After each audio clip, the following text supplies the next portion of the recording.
voor en die woorde was, jy is te laat. Jy is te laat. Jy het wakker geskrik en sy net gehuil. Die gehuil. Jy het daar saak gehad aan die Here. Want ons moet ook weet, die tyd waarin ons leef is genade tyd.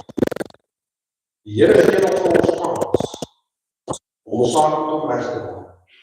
Hy gee nog vir die groot mense daar buite kan praat om hulle saak met die Here. Maar die Here wil vir my en vir jou gebruik om sy evangelie te verkondig aan mense wat hom nog nie ken. En ek het jy daai gemaak om dit te doen, om dit te doen.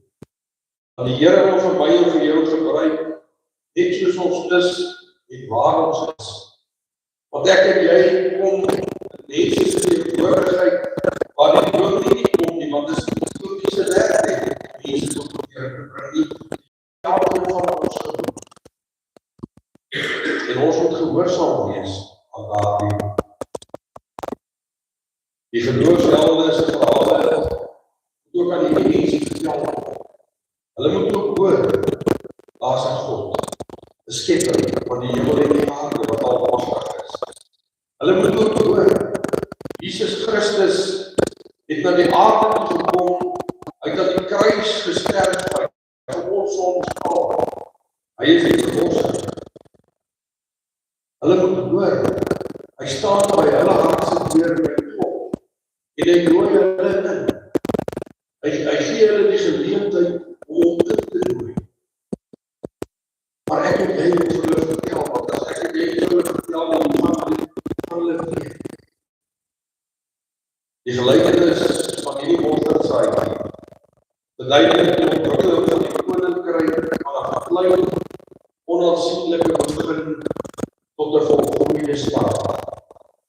Jesus beklei die grootste skaal is in die klein en onbelangrike manier waarop die koningheerskappy van God begin het en die uiteindelike grootheid van God se koninkryk. En hoe waar die uitspraak van Jesus is, kan 'n mens in sy bediening sien.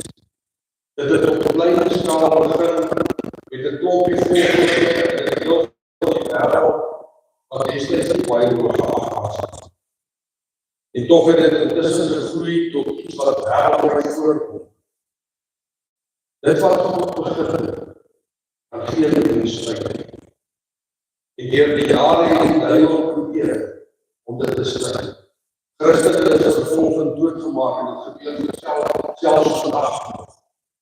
Maar die koninkryk, dit bly groei.